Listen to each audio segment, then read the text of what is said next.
हरे कृष्णा। तो अभी हम भगवद गीता के 10वें अध्याय के अंतर्गत श्लोक संख्या 31 पर विचार करेंगे। पवनः पवतामस्मि रामः शस्त्रभृतामहं झषाणां मकरश्चास्मि स्रोतसामस्मि जाह्नवी। तो यहाँ पर भगवान कह रहे हैं पवनः पवतामस्मि, पवित्र करने वालों में मैं पवन हूँ। यानी पवित्र करने वालों में जो पवन वायु है वो श्री कृष्ण की विभूति है। रामः शस्त्रभृतामहं, शस्त्रधारियों में राम, यहाँ राम का मतलब परशुराम। झषाणाम मकरश्चास्मि, और झषाणाम यानी मछलियों में मगरमच्छ श्री कृष्ण की विभूति है। स्रोतसाम अस्मि जाह्नवी, और नदियों में जाह्नवी यानी गंगा जी श्री कृष्ण की विभूति हैं। अब हम सुनेंगे श्री भगवान ने कहा में इस श्लोक की कैसी व्याख्या हुई है। पिछले श्लोक तक श्री कृष्ण ने कुल मिलाकर अपने 42 विभूतियों का वर्णन किया है। अब अर्जुन के मन में प्रश्न उठा कि पिछले श्लोक में श्री कृष्ण ने पक्षियों में गरुड़ जी को अपनी विभूति बताया था, परंतु गरुड़ जी जिस समय आकाश में उड़ते हैं उस समय वायु में बहुत हलचल होती है, तो वायु भी श्री कृष्ण की विभूति होनी चाहिए, परंतु वायु को श्री कृष्ण अपनी विभूति किस विषय में मानते हैं। अंतर्यामी होने के कारण श्री कृष्ण अर्जुन के प्रश्न को समझ गए। अतः श्री कृष्ण ने इस श्लोक में बताया है कि पवित्र करने वालों में वायु श्री कृष्ण की विभूति है। इस श्लोक में श्री कृष्ण की 4 अत्यंत महत्वपूर्ण विभूतियों का वर्णन हुआ है, जिनकी हम क्रम पूर्वक चर्चा करेंगे। तो पहली विभूति, इस श्लोक के प्रारंभिक शब्द हैं पवनः पवताम अस्मि, अर्थात मैं पवित्र करने वालों में वायु हूँ। तो यहाँ पर श्री कृष्ण कह रहे हैं कि पवित्र करने वालों में वायु उनकी विभूति है। ये समझने की बात है कि जिस वायु को हम श्वास के द्वारा अपने शरीर के अंदर खींचते हैं वो वायु हमारे शरीर को पवित्र करता है, तथा वह वायु अपवित्र होकर हमारी श्वास के द्वारा बाहर निकल जाता है। इस बात से पता चलता है कि हमारे शरीर में निरंतर अपवित्र तत्व बनते रहते हैं, तथा वे तत्व श्वास के द्वारा वायु में चले जाते हैं। इस प्रकार वायु हमारे शरीर को निरंतर पवित्र करता रहता है। यदि पवित्र वायु हमारे शरीर के अंदर श्वास के द्वारा जाना बंद हो जाए उस समय हम जीवित नहीं रह सकते हैं। यहाँ पर श्री कृष्ण कह रहे हैं कि पवित्र करने वालों में वायु उनकी विभूति है। वाल्मीकि रामायण के उत्तर कांड के अंतर्गत सर्ग संख्या 35 में वर्णन आता है कि जिस समय वायु के पुत्र हनुमान शिशु अवस्था में थे, तथा जिस समय वे सूर्य देवता के रथ पर बैठे हुए थे, तथा जिस समय उनकी चंचलता के कारण इंद्र ने कुपित होकर अपने वज्र का प्रहार कर दिया, उस समय हनुमान एक पर्वत पर गिरे तथा उनकी बाईं ठुड्डी टूट गई। ऐसी अवस्था में वायु देवता ने कुपित होकर समस्त प्रजा के भीतर अपनी गति रोक दी। इस कारण समस्त प्राणियों की श्वास बंद होने लगी। उस समय उनके सभी अंगों के जोड़ टूटने लगे और वे सब के सब काठ के समान चेष्टा शून्य हो गए। उस समय देवताओं के पेट इस तरह फूल गए मानो उन्हें महोदर का रोग हो गया हो। इस घटना से पता चलता है कि वायु देवता स्वयं शरीर ना धारण करके समस्त शरीरों में उनकी रक्षा करते हुए विचरते हैं। वायु के बिना ये शरीर सूखे काठ के समान हो जाता है। वायु ही सबका प्राण है, वायु ही सुख है और वायु ही संपूर्ण जगत है।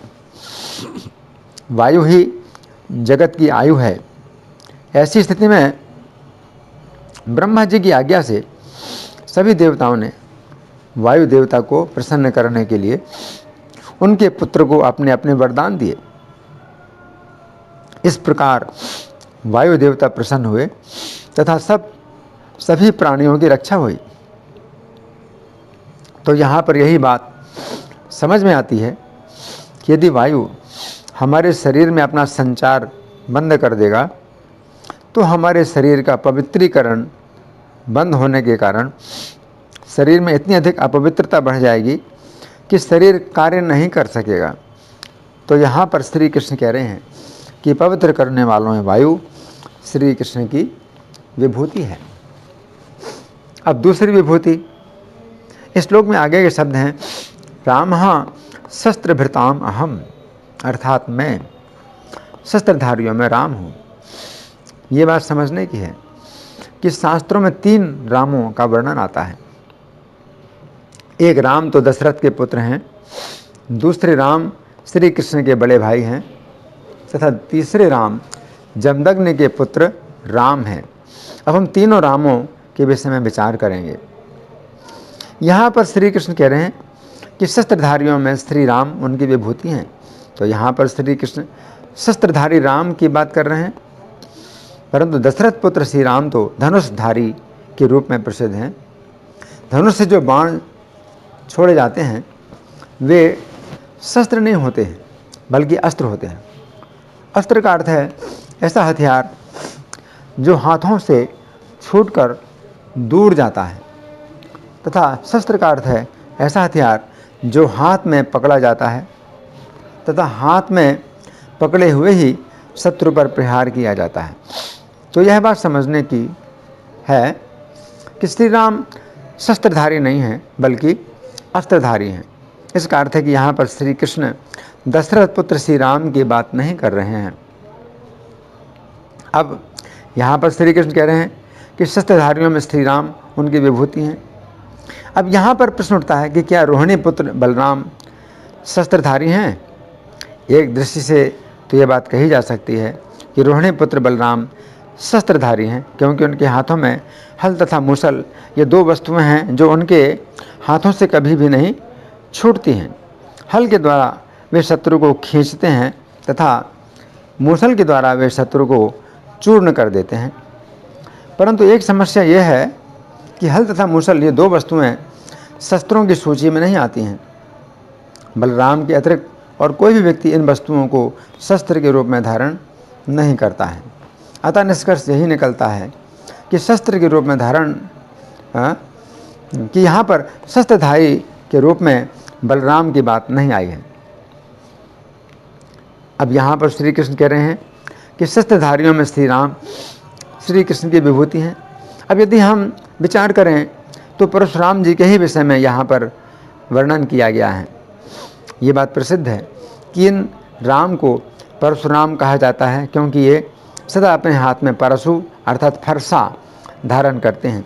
ये फरसा इनके हाथ से छूटता नहीं है बल्कि ये अपने हाथ में फरसे को पकड़े हुए ही शत्रु पर प्रहार करते हैं।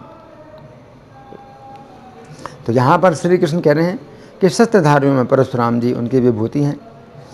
भागवत के 9वें स्कंद के अंतर्गत अध्याय संख्या 15 में वर्णन आता है कि जिस समय कार्तवीर्य राजा जमदग्नि मुनि की कामधेनु गाय को बलपूर्वक हरण करके ले गया, उस समय परशुराम जी को इस अन्याय का पता चला तथा वे दौड़कर राजा के निकट पहुँचे। उस समय राजा के पास 17 अक्षौणी सेना थी। एक अक्षौणी सेना में कुल मिलाकर 2,18,700 सैनिक होते हैं। इस प्रकार 17 अक्षौणी सेना में कुल मिलाकर 37,17,900 सैनिक हुए। परंतु परशुराम जी ने मन तथा वायु की गति से विचरण करते हुए अपने फरसे से शत्रुओं के टुकड़े टुकड़े कर दिए। उन्होंने शत्रुओं के हाथ, पैर तथा सिर सब काट दिए। उस समय कार्तवीर राजा ने परशुराम जी को मारने के लिए 1000 भुजाओं में एक साथ 500 धनुषों पर बाण चढ़ा लिए, परंतु परशुराम जी ने उसके हाथों के सारे धनुषों को तथा बाणों को काट कर टुकड़े टुकड़े कर दिए। फिर कार्तवीर राजा अपने हाथों में अनेक वृक्ष तथा शिलाओं को लेकर उनको मारने के लिए दौड़ा। उस समय परशुराम ने अपने फरसे से अत्यंत वेगपूर्वक उसकी भुजाएं काट डाली तथा उसके सिर को भी काट डाला। यद्यपि इस युद्ध में वर्णन आया है कि परशुराम जी ने अपने धनुष के द्वारा बाण भी छोड़े थे, जिन्हें शस्त्र नहीं कहा जा सकता है, परंतु अधिक से अधिक प्रयोग अपने शस्त्र अर्थात फरसे का ही किया था। तो यहाँ पर श्री कृष्ण कह रहे हैं कि शस्त्रधारियों में परशुराम जी श्री कृष्ण की विभूति हैं। अब तीसरी विभूति, इस श्लोक के अगले शब्द हैं झषाणाम मकरः च अस्मि, अर्थात मैं मछलियों में मगरमच्छ हूँ। इस श्लोक के तात्पर्य में श्रील प्रभुपाद लिखते हैं, समस्त जलचरों में मगर सबसे बड़ा और मनुष्य के लिए सबसे घातक होता है, अतः मगर श्री कृष्ण का प्रतिनिधित्व करता है इति। तो यहाँ पर श्री कृष्ण कह रहे हैं कि मछलियों में मगर उनकी विभूति है। मगर की एक विशेषता यह है कि जिस समय यह किसी शिकार को पकड़ता है उस समय यह छोड़ता नहीं है, चाहे यह मर जाए। सामान्य मछलियाँ मछुआरे के द्वारा धागे में लगे हुए कांटे को ना देखकर, भोजन की वस्तु को देखकर इस प्रकार अपने मुख में दबाती हैं कि कांटा उनके मुख के आर पार हो जाता है, तथा इस प्रकार मछलियों को प्राण त्याग करना पड़ता है। परंतु ग्राह्य ऐसी गलती कभी भी नहीं करता है। ग्राह्य को इस प्रकार कभी भी नहीं फंसाया जा सकता है।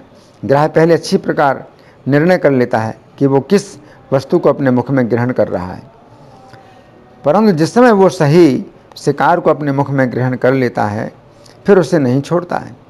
इसीलिए इसे ग्राह्य कहा जाता है, जो केवल ग्रहण करना जानता है, छोड़ना नहीं जानता है। तो यहाँ पर श्री कृष्ण कह रहे हैं कि मछलियों में मगरमच्छ श्री कृष्ण की विभूति है। भागवत के 8वें स्कंध के अंतर्गत अध्याय संख्या 3 में वर्णन आता है कि जिस समय एक सरोवर में गजेंद्र के पैर को ग्राह्य ने पकड़ लिया, उस समय गज तथा ग्राह्य का 1000 वर्षों तक युद्ध हुआ, परंतु ग्राह्य ने गजेंद्र के जिस पैर को पकड़ा हुआ था उसे नहीं छोड़ा। ऐसी स्थिति में गजेंद्र ने श्री कृष्ण का अपनी रक्षा के लिए स्मरण किया तथा श्री कृष्ण जिस समय आए तथा उन्होंने गजेंद्र को ग्राह्य सहित जल के बाहर खींच लिया, उस समय श्री कृष्ण ने ग्राह्य को अवसर दिया कि वह गजेंद्र को छोड़कर पानी में चला जाए, परंतु वो ग्राह्य था जो केवल ग्रहण करना ही जानता है, छोड़ना नहीं जानता है। ऐसी स्थिति में श्री कृष्ण को अपने चक्र से उसका सिर काटना पड़ा। एक दृष्टि से ये वीरता का लक्षण है कि ग्राह्य अपने प्राणों को छोड़ देता है परंतु अपने मुख से शत्रु को नहीं छोड़ता है। ये वीरता का लक्षण ग्राह्य के अंदर इसीलिए है क्योंकि यह श्री कृष्ण की विभूति है। ये समझने की बात है कि गंगा देवी ने मगरमच्छ को ही अपना वाहन बनाया है, इसीलिए गंगा का एक नाम मकर वाहिनी भी है। वो मकर अत्यंत भाग्यशाली है जो गंगा देवी का वाहन है। अब चौथी विभूति, इस श्लोक के अंतिम शब्द हैं स्रोतसाम अस्मि जाह्नवी, अर्थात मैं नदियों में गंगा हूँ। ये समझने की बात है कि नदियों में गंगा जी का स्थान अद्वितीय है। यहाँ पर श्री कृष्ण कह रहे हैं कि नदियों में गंगा जी श्री कृष्ण की विभूति हैं। भागवत के 9वें स्कंध के अध्याय संख्या 8 में वर्णन आता है कि जिस समय राजा सगर के 60,000 पुत्रों ने कपिल मुनि का अपराध किया तथा वे भस्म हो गए, उस समय कपिल मुनि ने उन राजकुमारों के भतीजे अंशुमान से कहा कि इन राजकुमारों का उद्धार केवल गंगा जी के ही द्वारा हो सकता है। इनके उद्धार का कोई अन्य साधन नहीं है।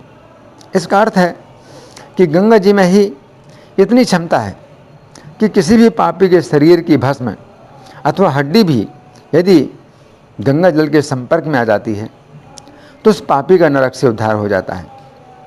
अन्य नदियों में ऐसा गुण नहीं है। गीता 17:28 में श्री कृष्ण कहते हैं कि श्रद्धा के बिना यज्ञ, दान या तप के रूप में जो भी किया जाता है वह असत है। वह ना तो इस जन्म में और ना ही अगले जन्म में कोई फल देता है। ऐसी स्थिति में केवल गंगा जी ही इतनी उदार हैं कि पापी का उद्धार करती हैं। यदि कोई पापी शरीर छोड़ देता है तो अब ये संभव नहीं है कि वो कोई भी यज्ञ, तप आदि कर सके, तथा ना ही अब यहाँ पर श्रद्धा की बात आती है। परंतु यदि पापी व्यक्ति की भस्म अथवा हड्डी गंगा जी में प्रवाहित की जाती है, उस समय यद्यपि वह पापी इस विषय में कुछ भी नहीं जानता है कि उसके शरीर की भस्म गंगा जी में प्रवाहित की जा रही है, तथा ना ही अब उसके अंदर श्रद्धा की भावना ही उत्पन्न हो सकती है। परंतु गंगा जी का प्रभाव ऐसा है कि उस पापी का नरक से उद्धार हो जाता है। तो यहाँ पर श्री कृष्ण कह रहे हैं कि नदियों में गंगा जी उनकी विभूति हैं।